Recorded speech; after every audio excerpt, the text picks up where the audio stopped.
Okay, Todd, so it'd be awesome to get started with a little bit of your journey into the world of veganism. What brought you here? Wow. It wasn't a. I always say I've gone from one end of the spectrum to the other because I grew up in a huge dairy farm. It wasn't something I ever thought in my wildest dreams. I was one of those people, and I'm embarrassed to say, where I likely even made fun when I first heard of vegans, I don't know, 20, 30 years ago. I couldn't get my head around it because I had immersed myself kind of in the, I think the word is carnist kind of Yeah. ideology or world. So, and what got me into it, I think, well, originally it would have been, to cut a long story short, really, health. I became very ill. I ran a travel company in Asia and traveled throughout Southeast Asia and had very trusted, even local street food vendors and restaurants and cafes and little quirky little family-run places. And I had a pretty strong constitution, and I was getting ill, and I was eating obviously meat on the road, and that really made me think something's happening here. And so it was health that got me there. But I had had little bits. I don't think it just happened overnight. I mean, I was already listening to people and listening to the arguments. I was taking my head out of the sand in a way. I've been conditioned that, eating meat was natural and normal and even necessary in life. It was just the way of the world. And obviously that gets challenged, or well, if you're open to it. I think that's the thing, if you're opening to look and to be challenged. And so different people on some of the tours that I was organizing and leading would talk about their lives. And I'd always be interested in telling me about some of the philosophy of veganism. And so I was slowly, that was seeping in, and my belief system was being challenged. And then when I got really violently ill, I went to somewhere I felt really safe, which was bizarrely enough a Buddhist monastery that I knew well because on my tours I worked with them and befriended them, and they used to let us come by groups and see their monastery and feed us this vegan meal. And I'd have to say to everybody, sorry, everybody, there's no meat on the plate today. And, um, and anyway, I went there. I had a very good friend, the guy who I ran the tours with, the monk there. And they took me in. And I kind of was nursed back to health in this quiet oasis. It really was quite amazing. And was explained some of this, not just, it's more than ethical, kind of the spiritual side of veganism. And I'm not a very spiritual person, to be honest. Um, not in a huge way. And they explained kind of, putting, not to have dead energy and flesh in you and to be pure of that, how important that was.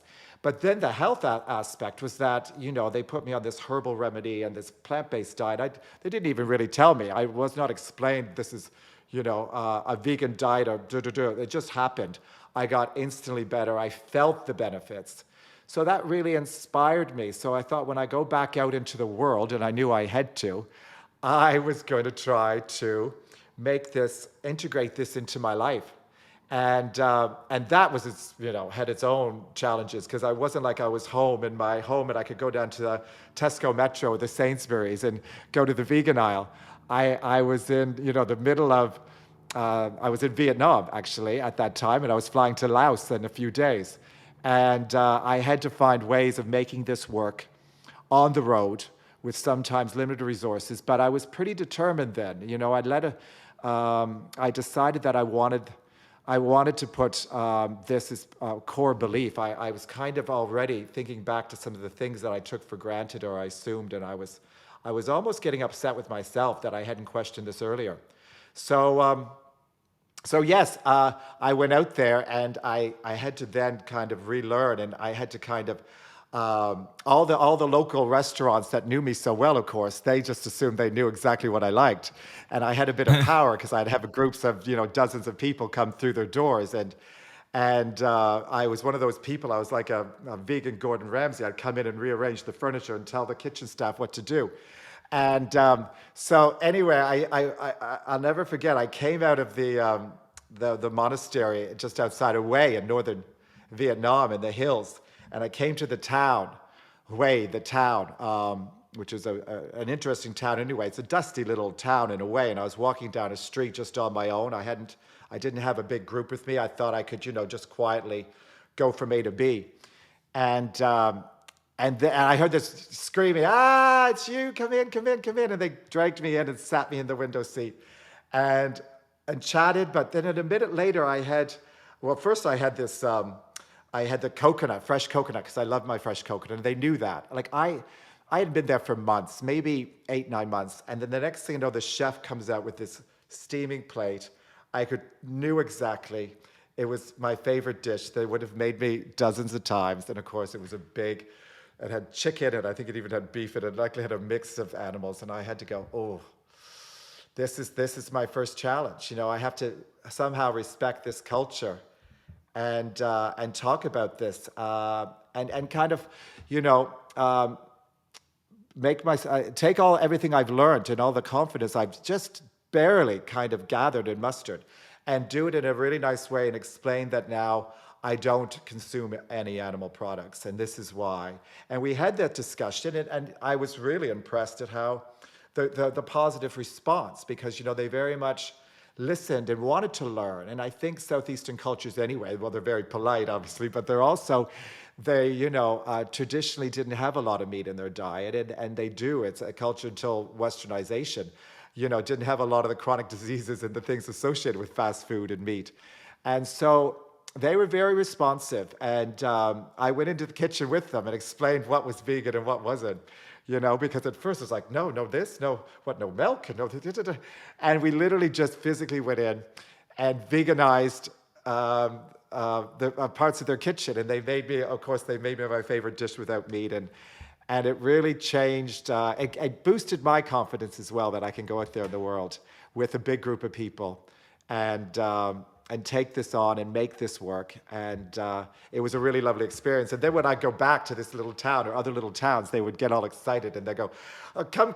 And we've just had a new vegan menu or plant-based menu. And they'll show me they've added things I've suggested, or they've created their own.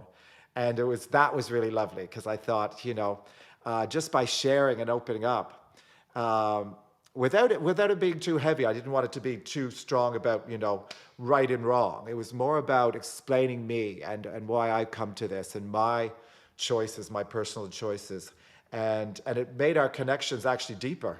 If anything, opened up my world. And that was really interesting, because I was scared it would close my world. So it was a slow process. Becoming vegan was really something that, it was a health reason. I always say I came for the health, and a lot of people say this, come for the health, kind of stayed for the animals, for the environment, as you start to learn more and you do that deep dive. But definitely on the road, it would have been 7 years ago now, I think it really did open things up for me, and really all my connections there just got stronger. I was my authentic self. I was proud. I was living kind of my best life. And now, like I say, there's a few restaurants still there in Southeast Asia. They even call it the Todd Special, where they've created maybe a curry or a pho, and they might put different proteins like jackfruit in it, and created these dishes and got excited about it, and realized that they've realized also that the world is changing. And before, they likely introduced a meat-heavy diet because of tourism, because they thought, well, the Westerners or the tourists want, everything's centered around meat on a plate. And I, with a bit of time and with they're realizing, wait a minute, we need to respond to this. Almost veganism's coming, on the map. And that was nice to see. And I saw that evolve over the next 5 years while I toured throughout that region. And I slowly maybe tried to have a little bit of influence and veganize, the little restaurant and cafes I knew. But I saw it change, and that was wonderful. So, yeah, it was quite a journey on the road in Asia. Sounds incredible. I'm fascinated by this time in the monastery. I just the whole premise of that, it's almost like from a film. Just this sort of the hero kind of brought back to health through this monastery. It's just incredible. It's got a kind of a filmic quality to it. That So yeah, yeah, no, it really was a magical time because I'd never really stayed there. I had traveled through there, and I worked with Mr. Van and the abbot there, the head monk, and because we did these motorcycle tours through the mountainsides, and there's this monastery there. So I asked around and was introduced, and and we had to be very careful, and we ate separately. There was no meat, and it was. I was wondering if these harsh conditions would be okay for my travelers, but they welcomed us in, and we had these meals outside, and and they were just this amazing moment that everybody had this quiet. It was so silent, and that's what my guests, just by eating when we would have these tours, and this was a part of it, the lunch basically, and we would eat outside, and the monks would come out and put down the meals, and off they would go, and of course I would go in and meet with them, and there's a few of them that spoke better English and make connections. And then when I was there and ill, to me, it just seemed like the natural thing because I always felt so safe there. And they really did take me in, and it was a beautiful, and I was very, very blessed actually. Now with COVID, of course, I haven't been back there for a couple of years. And one of the first things I wanted to do it in February and March, but there were still big restrictions actually in Southeast Asia generally. But when I have the opportunity, I will be going back, and that's one of the places. So many different places, but definitely that monastery that changed my life. They transformed my life more than anywhere on earth, maybe, and helped me connect with kind of my authentic self and see it as something that was not just viable, but something that would enrich my life. So I'll go back. And now it wasn't like I was staying in a 5-star hotel. I could have gone, somewhere a lot more posh down the road at Hanoi. But, it was a very simple, Spartan kind of, I was there for a couple of weeks. But it was just so, there was, someone who's not, highly spiritual, it felt almost spiritual. It was awakening, definitely. having this sort of series of epiphanies, this discovery, this life-changing kind of experience, and then I'm just intrigued about looking back at your early years on the dairy farm and how you kind of come to feel about those times, and obviously it's really complex because families, that they're so important to us, they're so intrinsic. Your childhood memories, can often be filled with positivity and all these kind of things. But then you have this kind of this epiphany, this discovery, this change of viewpoint, and that could be really difficult to square. So I'm kind of, if you're comfortable sort of talking about it, I'm fascinated to understand how you feel about that. Yes, well, that was when I started the process of writing the book, and that was during lockdown. So I almost had this,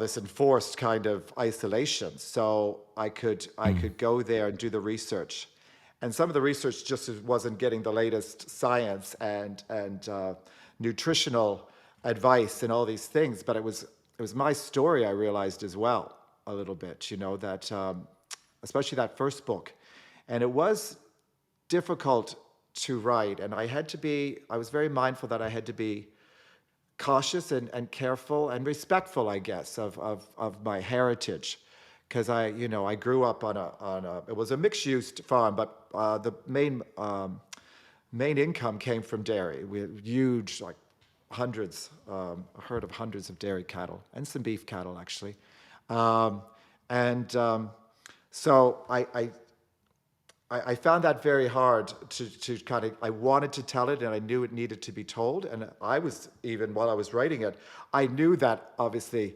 I'd come from a system and a belief system that I now kind of could see for itself, and question and see the other side. But when I was writing the book, things came back to me that I had not remembered since I was a child. I would be, working on my own in this kind of echo chamber, and then I'd wake up at night and remember something, and I would remember and things that were, and I hate, it's such emotive word, but abuse, really, this kind of normalized abuse.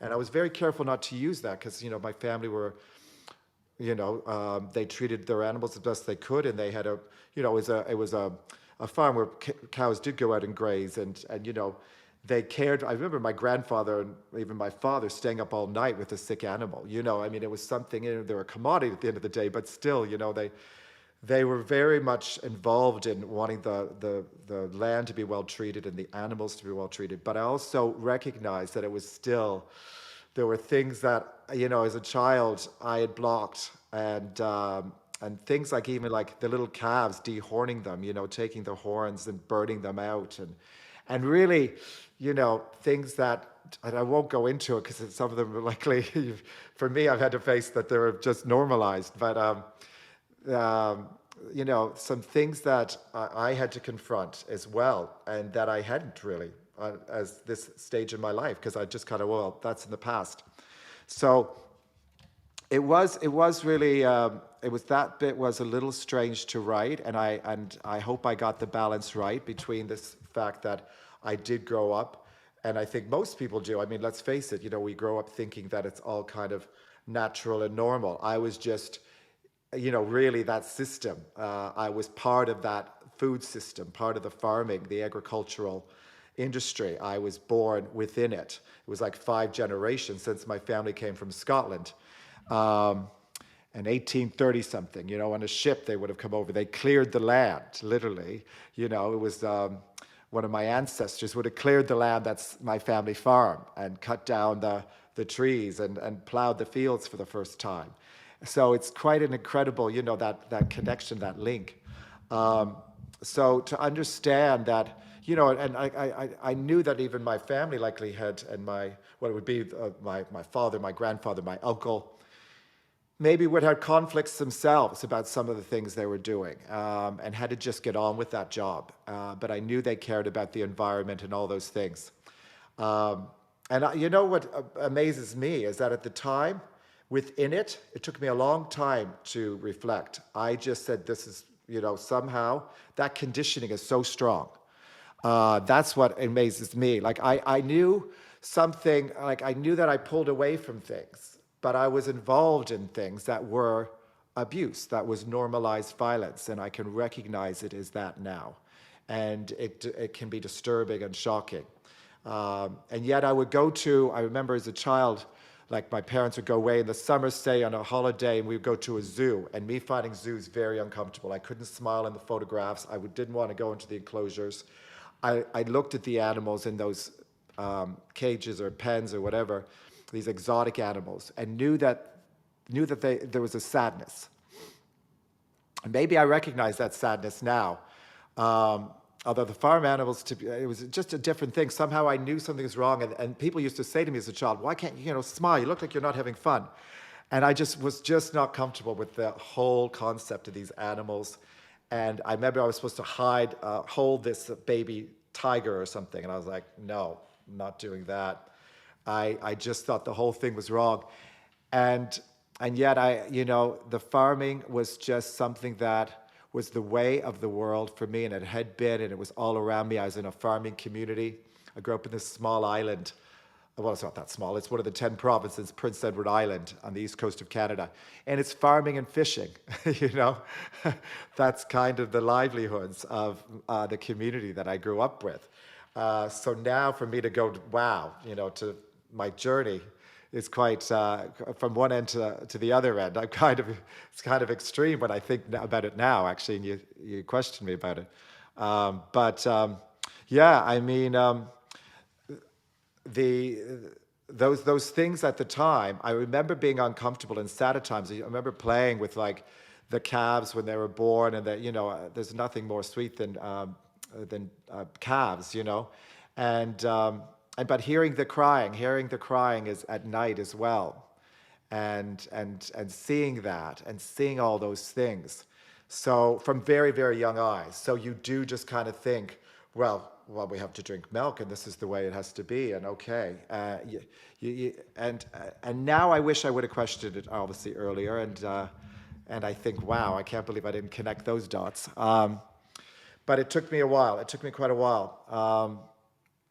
and and it's still, yeah. I mean, I'm proud of Canada though in the farming community there. You know, they've moved a long way. Um, you know, they've taken kind of milk off their food charts, so the dairy industry there is changing dramatically. Many farmers are having to transition. It's impressive as a country. I think they're leading the ways in some ways. You know, I think a lot of politicians are putting their heads in the sand and don't want to deal with, you know, the climate crisis is there, but they don't want to deal with the farming, the agricultural business. But they have taken dairy off health guidelines and off my plate, they call it. And 10%, I think the latest thing of Canadians are identify as vegan or vegetarian. And that's, wow, that's pretty incredible. So, and even my family, you know, now that I'm out and proud vegan, you know, that was quite a thing in itself. And I, yeah, they've respected that and they're listening. And I remember barbecues as a child were just these big things with, you know, our steaks on them. And and there was a pride there, you know, this is our cows, steaks and hamburgers. And now now they recognize that this should be reduced. My mother specifically, you know, has much less meat on the plate and very sparingly, and is trying to. But it's so ingrained. I see my, you know, my father's family and the different siblings, and meat is just always the center. So it's a total rethinking, and that cognitive dissonance. That's something I'm really interested in as well as in the book. Is that I had it for so long, how that happens and how that manifests itself. I hope I haven't rambled on. I could No, talk all not at day all. like this. Not at all. And I could listen all day, to be honest. It's just fascinating. Was that relationship always like that? You know, they were receptive when you first told them. You know, I can imagine, like, from a, you know, coming from the background that you came from, you know, an established Yeah. dairy farm, so on and so forth. When you first sort of said, "I've had this, you know, this series of incredible experiences, and this is a belief system that I have now, and I hold dear." What was the response like? Yeah, it was mixed. It was mixed, but it's like anything. At first, it has to be absorbed and explained. And you know, the hard thing is I didn't want to be confrontational. I didn't want to get too down the ethical route. I wanted to talk about health. I tried to think, okay, if I'm going to do this, I don't want to be. It's very confronting. I think vegans generally, a lot of society find it confronting. There's that, you know, I call it moral schizophrenia. Like, you know, they against animal cruelty and love animals, absolutely 100%. And yet they're, you know, they're with their money, they're going out and they're supporting obviously abusive animal practices or, you know, eating meat. So similar thing, I didn't want it to be that confrontation. So for me, I went in originally, now it has expanded that conversation, but I went in on a health, purely health. And I wanted to go in there as well because I was worried about my family. You know, my family have such a dairy, especially. I remember my grandmother going out, you know, we had this barn and they had the dairy vats where all the cows' milk would go in before the big trucks would take them off to the, you know, the dairy plants and with a jug and just scooping it out. So it was full fat, full, like, just, you know, with all the, you know, lactosing juices and whatever was in that cow. It wasn't like the 2% you buy at a supermarket. And that's what we'd pour into our glasses. Um, so, so with my family, I was also not doing it. I didn't want to be confrontational about there's a right and wrong and the ethics and let's go down that route, even the environmental route necessarily. I wanted to talk about me and my health and why it's important and try to explain it from my perspective and then hopefully inspire them as well.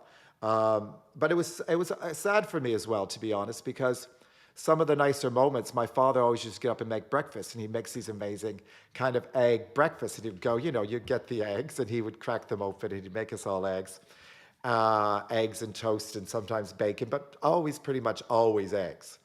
And even as a child going off to school, it wasn't my mother who did that. My father made that meal of the day.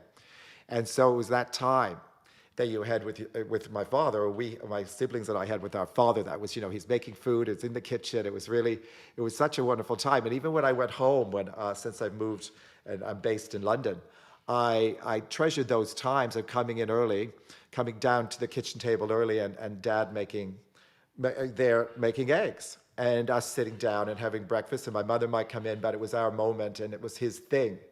So those traditions, and I think a lot of that is, it's breaking those traditions and those habits, as well as all the science, but it's that emotive thing. And I had to, and that was sad to do, to say I won't be able to do this anymore with my father. We'll have to change the way we do this for sure. So yeah, I think with my father's family, who are a big farming family, uh, to challenge their whole family business and their heritage. Um, Now, they were very good. Sometimes, you get all those questions, and sometimes we've all heard them as plant-based vegans, that protein and this and that, and you feel like, okay, you have to keep responding to these things. But that's the nature of coming out. You know what I mean? As a vegan, and I always say, you come out continually. Every time you go to a new dinner party, you have to kind of sometimes take those awkward questions and come out. With my family, I wanted to do it really sensitively, and I thought about it a lot. When I was flying home that first time, I had to think, okay, how do we approach this? How do we do this in a way that's doesn't reflect, not confronting. So anyway, my mother now's really on board, and she loves the fact, okay, listen, I'm going to go buy all these plant-based milks, and there's so much more out there now. And so all of a sudden there's an almond or a soy milk in the fridge, and she's trying to introduce it, and I can see, because, she's trying to introduce it with the rest of the family. My sisters come on board, and they're very proud that they have very little meat, or they only do it once a week or whatever. Or, everybody has their story, but I think for me, I wanted to be just an inspiration, and to show, I think all of vegans can do that. That's what we can do when we walk into the dinner party with new people, is just show, okay, well, there's a vegan in the room, and we're healthy, we're here, we're alive. All of this is possible. It doesn't have to, meat isn't, or dairy meat or meat products are not somehow unnecessary or natural, or the way it has to be. So it's transformed my family in the last few years, and I'm hopeful that it might even be life-changing, because there was so much meat on the plate, so heavily meat-based, and sometimes processed meat like sausages that are so carcinogenic, and I would see that and it would upset me, because I want them to be healthy and I want them to live long. And they are healthy people. I grew up in a very healthy, I never saw alcohol, no one smoked. It was just that the only big health concern within my culture or my family, because it's a very Protestant work ethic community and family. So there wasn't any other vices. There, outdoor living, strong exercise, off the land, no alcohol. I honestly didn't see alcohol.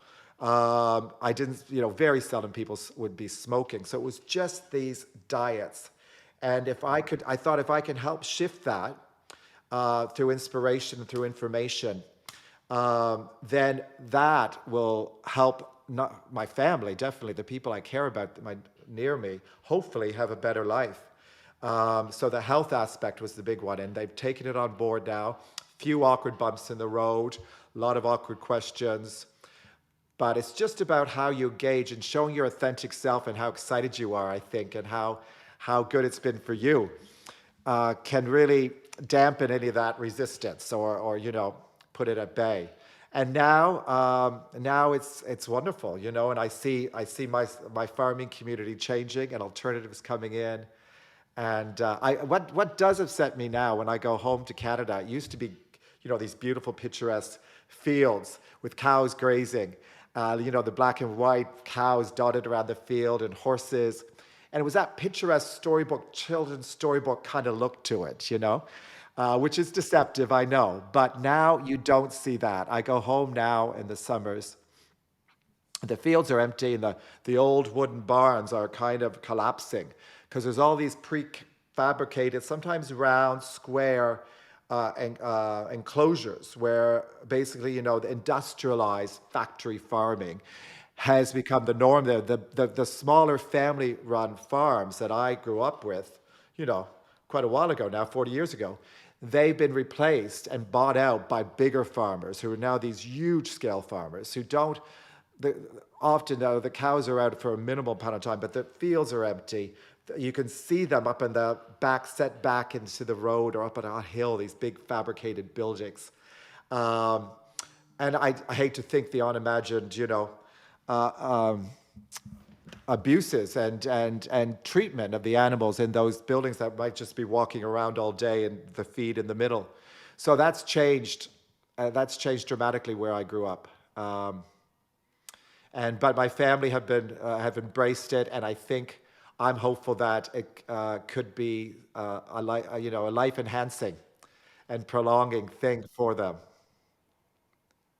When did you discover a passion and a talent that come into the mix? Whoa, well, I don't know if I have one. I hope so. I always I'd loved say you writing. The definitely thing, do, Todd. well, it's funny because when I grew in school, I had undiagnosed dyslexia for a while, so I shied away from that because I had to really focus more than most people. But I knew I loved reading, and I loved the English language and words, so bizarrely. And then when I started traveling, I was writing for some travel publications. So there was an Australian magazine, a travel magazine, that I wrote a few articles for because I'd be going to all these wonderful places and I'd be exploring, Sumatra and places like that. And they may not have the budget. I got in touch with them to send their, local person out. So I was there and they said, can you write a, 500 word piece on this, or can you do this? So I had these connections where I was writing, and I took it very seriously, especially being dyslexic, is that I was double checking everything. I mean, I was, OCD about this. And I was writing all these travel articles as part of my work with my travel business in Southeast Asia, and really enjoyed that and loved that. And then it was, well, when lockdown happened, obviously my life kind of just disappeared pretty much overnight. I remember doing a tour in Myanmar, and China's right next door, obviously the border, and you're hearing about this COVID and it getting more serious. And I had a group of 15 people, and not really, within the group at dinner, we might be, oh, well, this is happening, but not taking it that seriously Yeah. still.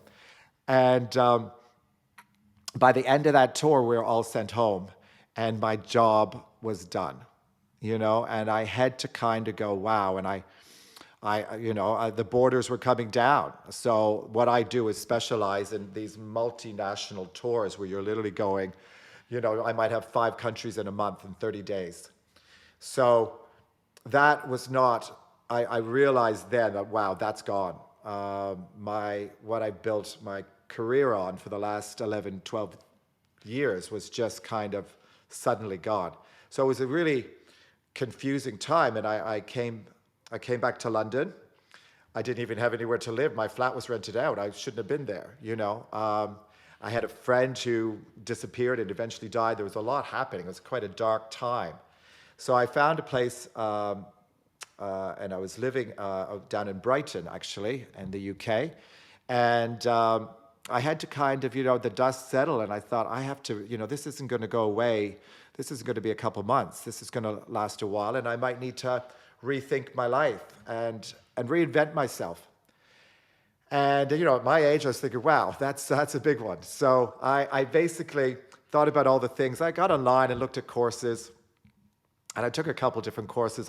First of all, I did a FBA, which is Fulfilled by Amazon, if you don't know what that is. And it's basically where I was thinking all these amazing things I'd found in Southeast Asia, these incredible, I don't know, computer bags made out of cement bags. And, I knew all the manufacturers and the markets. So I thought I could sell these on Amazon. And that was my first thing. And I learned that. I took a course on that. And I thought, wow, this is going to be a lot of fun. This sounds like a lot of just, the nightmare, the paperwork and all that stuff. And then I thought about writing, and I thought, I love writing, but could I ever make a go of this? I've just done little articles here and there and written in my journal, really. So I took a publishing course, a self-publishing course, because I said, if, I could show my books to other publishers, but let's learn the whole, from kind of the ground up, let's learn the whole business. So I took a great publishing course, and that took pretty much the first lockdown. If you think there's a succession of them, wasn't there? So the first lockdown, I literally immersed myself in how this works, this whole world, and how you get the books out there, and how you deal with other professionals. I mean, I can't do everything. There was a lot of spinning plates, but I needed to learn the basics. And while I was doing that, I was coming up with a concept. I thought, what do I want to write about? And at first it was going to be travel, because that's what I've been doing for most of my career, most of my life. And I thought about different travel, and I was studying that niche within, say, Amazon, the world's biggest bookseller. I was studying that niche and looking at some of the places where there was, the competition and how many reviews books had, and the demand. And I realized, let's niche down further. Let's kind of pair my two twin passions in a way, veganism and travel. And so the first book that came to me was a vegan travel guide.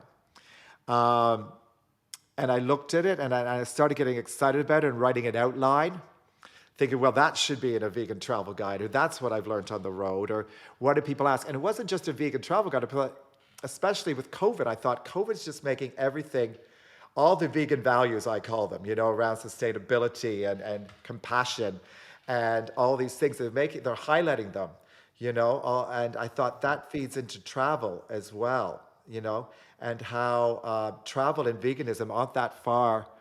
They're actually quite connected. They make you think differently. They challenge you.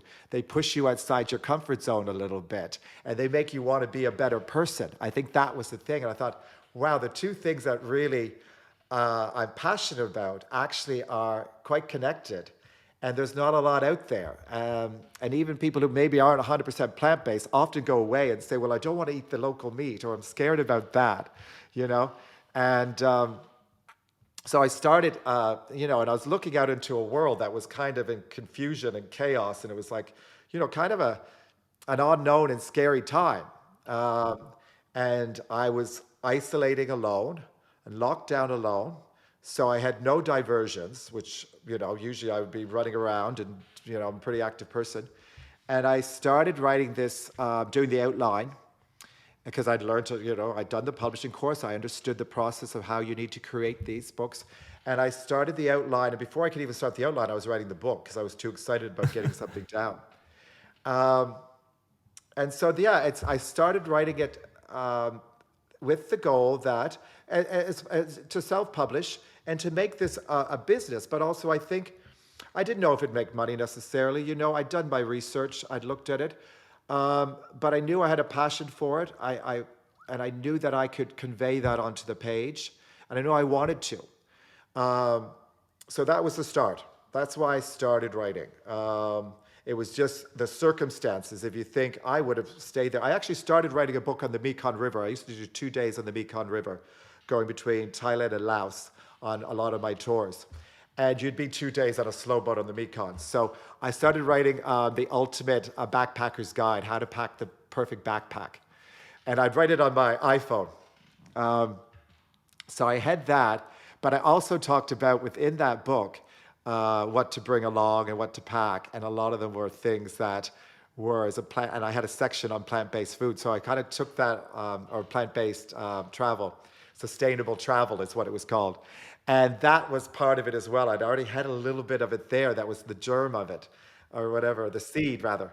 And so anyway, it just became this passion project. And then, the lockdowns were extended, or then there was another one or another one. And the other books came from it organically. And I almost couldn't stop myself. I had too much to say then. And I realized before the travel guide came out, I needed to have a foundation for this brand. I wanted to create a whole kind of brand. And the foundation needed to be why veganism matters. In this post-COVID or COVID world. I think COVID's, here likely. We're going to have to live in, it's the new normal. So this new normal, why veganism matters. And I thought that's got to be the first book. So I'd already started writing. Well, I had it kind of written in rough draft form. The travel guide was my first one because it really was my passion. And then I set it aside and I started an outline and getting research and looking at the latest studies and writing this foundational book that really would set, I wanted to have the first post-pandemic analysis of why veganism matters. So, because I thought all the other books out there, and there was a lot. So the general vegan niche, I thought, wow, I'm competing with some of the big guns here, and there's a lot there. It's a crowded niche, as they say, and what I did was, what this is different because this is showing, we're entering the world has changed dramatically. This is why veganism matters now. Why COVID has highlighted why these issues are so important, and so then I wrote a nutrition guide, and I couldn't stop myself. Lucky lockdown went on for about a year because otherwise there might just be one book. So from start to finish, in a year, you'd written 2 complete books by that point.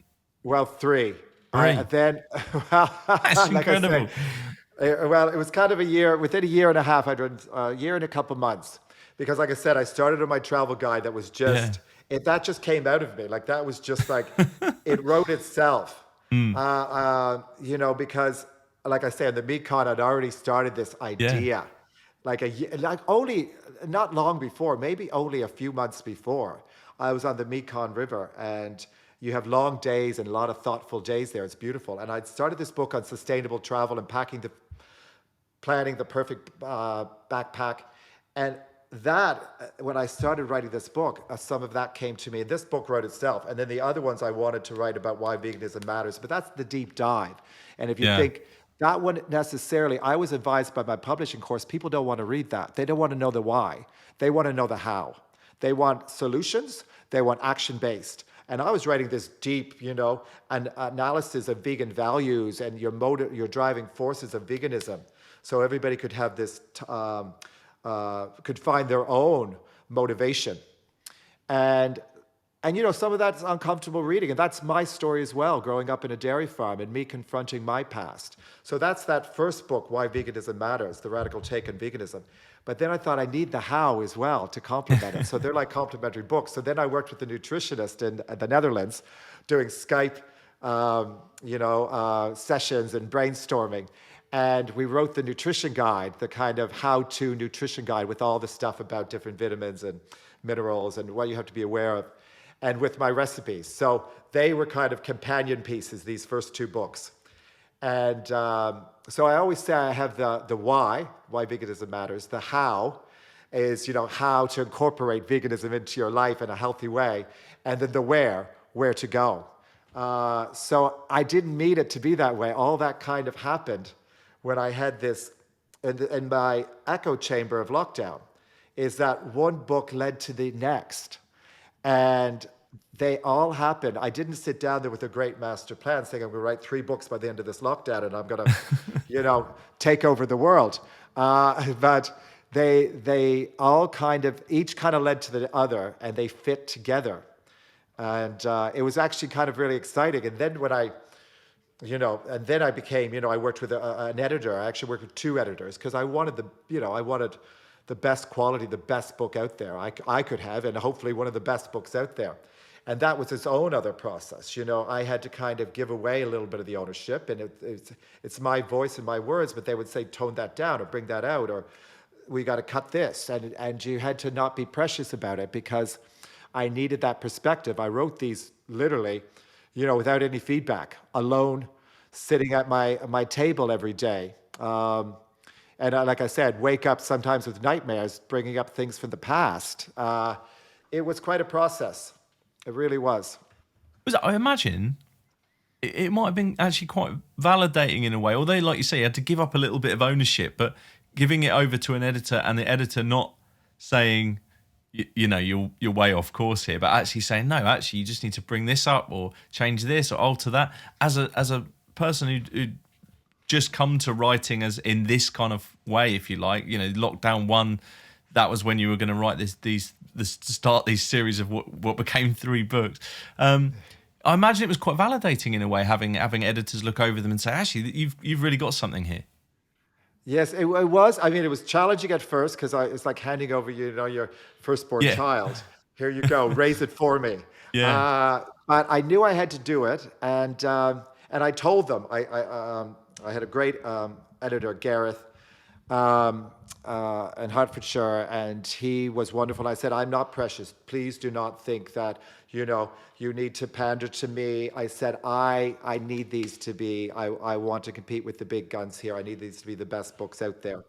And I said, bring it on. And he did. And that was great. And I said, and he would come back with huge notes. He said, there's four main driving forces in the first book. The health, the environment, the social impact, and the environment, and the animals. And he would come back with one saying, "I need more of your voice here." And that's what I did with the animal welfare section, is I made it really scientific, and because it was Right. uncomfortable for me. Yeah. And so I had all the latest science, and I said, why, and especially, I mean, it rings through, and I had everything about the pandemic. I said, 75 to 80% of, our world diseases have come from our treatment of animals. That's shocking stuff right there. We should be learning from. We know this. It's been kind of the evidence, the science is in, and to avoid future pandemics. So I had this quite a strong chapter, I think, on this with the latest information, especially post-COVID, why health was so important to avoid future pandemics. And so he said, "Yep, great. It's a great scientifically backed article." He said, "But it's very cold. We need your story." And that's when and it's actually, I think it's called Farm Boy Vegan now, the whole chapter. So he forced me. He poked the bear. And I said, and then all of a sudden I went, okay, this is kind of my story as well. That I was brought up thinking this was natural and normal, and I used to milk the cows and do these things and promote this. So it made it more real that I came from this industry that is promoting this. And, we took farm subsidies, and that was part of my life. And, things that I was trying to expose were things that I took my family, my business, in the past I've taken advantage of. So the editing process was interesting, and sometimes I caught myself getting a little precious. Oh, I really like the way I say that, but you're saying it doesn't make sense. Okay, let's turn it on its head. Let's keep some of what do I actually mean, and how can I say it better? Yeah. And he tightened it up. I wanted these, I think everything should be focused and have an impact. And if I was ever going off in a tangent, that's the person who's going to tell you. So I would say to anybody, if you think you could write a book without outside kind of input and a good editor, unless you're the best writer in the world, and even then I think everybody can do with it. I often watch a TV show and I said, I wish they had a better editor. So I see that now. I realize how important that is. So as the books went on, for my travel guide, I actually had two editors. I had Gareth, and I had another editor in America, because I wanted those two different points of view to come in and really make it concise and powerful. And it really is so important. Yeah. To be Incredible challenged, to stuff. open up to it. Yeah, it's incredible stuff, and I could imagine, like you say, very difficult when it's your first Oh, book, yeah. your first Oh, couple of books. I'm fascinated. I've got a copy here, and it's yeah. it really is incredible stuff.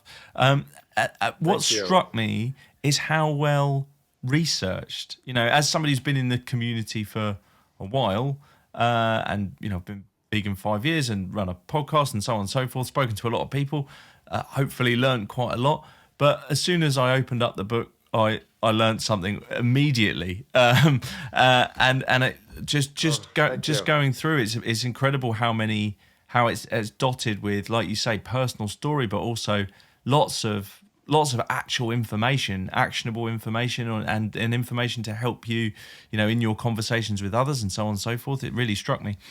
What was that process like? Because I'm thinking, finding essays from Plutarch and things like that that talk about veganism back in ancient Greece, through to modern day science and so on. That process must have been incredible. I'm just bowled over Yeah. that. in a Well, year and a year and a couple of months, you've written 3 books of this quality. oh, thank you. Well, thank you. It's great to get now to actually start getting feedback now that they're released and to hear what people have to say.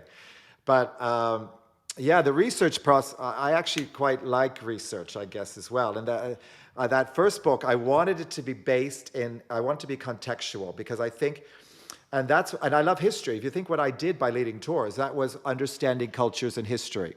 Um, and reading up on that and making history somehow exciting and relatable. And so that's what I wanted to do when I started. And that's when I left the travel guide on the side. I said, okay, that's your passion, but back up. Let's get a foundation here. If this is going to be a proper, full kind of brand or stop for people to come for information and and that process there, I'd seen little bits and little books. I'd done a lot of research in other competition, other vegan books. So there might be there might even be a little blurb or a little box on it, on the history of this. And somebody said that, or a quote from an ancient Greek philosopher. But I said, let's do a deeper dive because I think the context of that, because I think veganism can be seen by many and dismissed as a fad or a diet. And oh my goodness, no, like almost a paleo or this or that or some weird diet. And I'm like, no, it has a proud heritage. And I talked about in the travel guide as well, veganism around the world, all the different cultures that have embraced, plant-based through the time. Even China, big consumer of meat, once was mostly a plant-based country. So to highlight that. And I found that really, really rewarding because I think it's so powerful if we think that we have that context, that we have a history, we have a proud history. And it's not, and I think, you can relate to people from the past. You can hear Plutarch's essay on animal rights. We're saying the same thing today. We haven't really moved the needle forward at all. And to hear those voices echoing past that you can connect with, there's a sense of empowerment there. You can go, wow, okay, I'm part of something that's got a proud heritage or a proud history.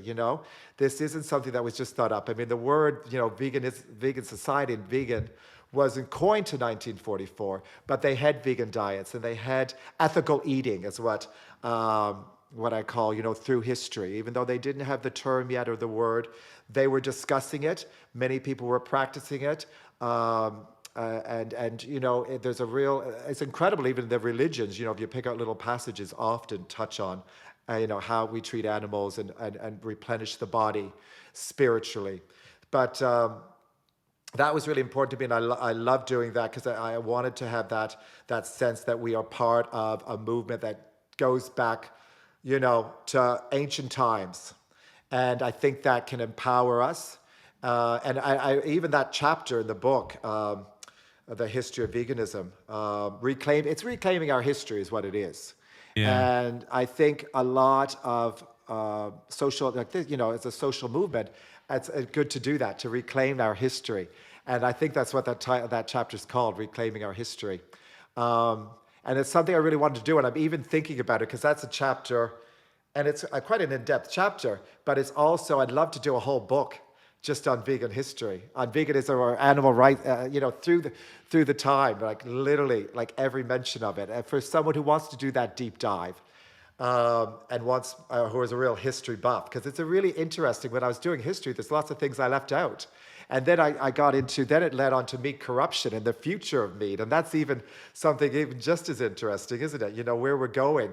I think the food systems now are in breakdown. The system's broken. Like I said, I grew up on a farm and there were good people doing good things.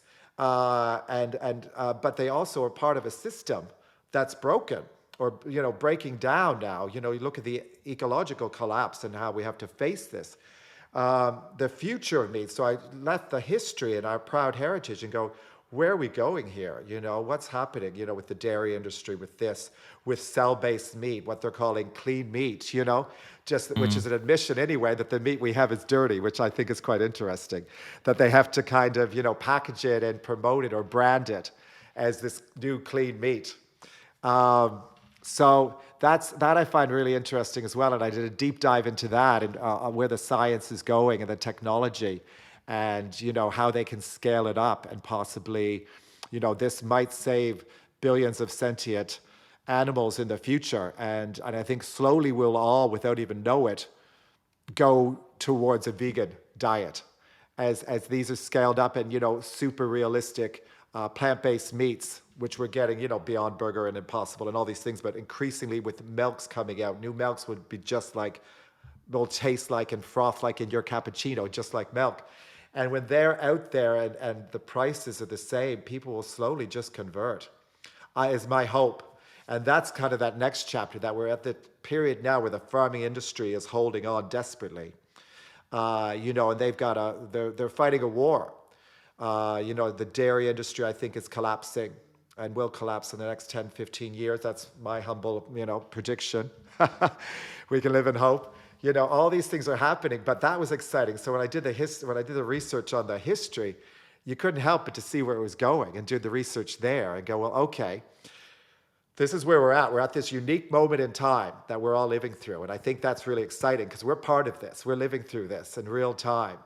That it's almost like, another agricultural revolution is happening now and is going to happen over the next 10 years and has to, I think, for our future. But, the farming subsidies have to change they have to go, and we have to refocus that money into technologies for plant-based and sustainable living. And, it's going to upset a lot of people. It's going to be transformative for all of us. It's fascinating, and put me down as a pre-order for that book, where you look back and then look forward, because I absolutely want to read that. I think that would be incredible. That might be really my next book. Yes, I'll let you know. I'll come on again. Absolutely. Yeah, please do. Todd, time's getting away from us. It would be remiss of us not to tell folks where to pick up copies of these incredible books. Where would folks go and find you? Well, the main platform, of course, the world's biggest bookseller, is Amazon. But you can find me on my website, rebelveganlife.com, rebelveganlife.com, Rebel Vegan Life on Instagram, on Facebook, all those kind of platforms. But you can just put up my name on Amazon, on I think there's several other places you can buy it. I think it's in all the it's on Google Books, it's on all the book platforms. But Todd Sinclair or Rebel Vegan. If you put in Rebel Vegan, I always say that, some people say, well, why is it rebellious? So I'm like, well, we are kind of outside the status quo still. We're still rebelling. And that came from that history chapter, actually. I always say those first rebel vegans who were really challenging the system, and we're still doing it today. So Rebel Vegan, if you put it anywhere out there, it should come up with my three books. My travel guide is my nicest color cover, because I'm a bit colorblind, like I said. And this one is the one that I kind of designed myself. So have a look and let me know. Feedback I would love on either my website or directly with a review. Love to hear from people. I'm still, when I pick up one of these books, I will make a correction and go, no, I want that sentence different, and I'll send it back and change it. So it's a work in progress. I love it, Todd. It's incredible and wonderful chatting with you. It really Great is. to meet you. Really is fascinating. Thank you so much for your time. Thanks so much, Jim.